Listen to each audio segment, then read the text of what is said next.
وقيل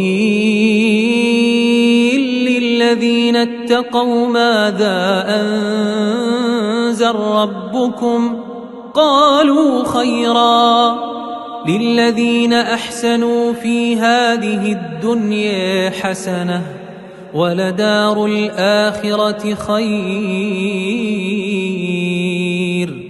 ولنعم دار المتقين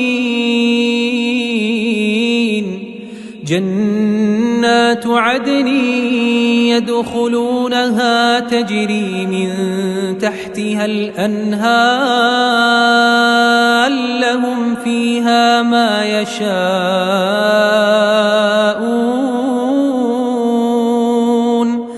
كذلك يجزي الله المتقين الذين تتوفاهم الملائكة الطيبين يقولون سلام عليكم ادخلوا الجنة بما كنتم تعملون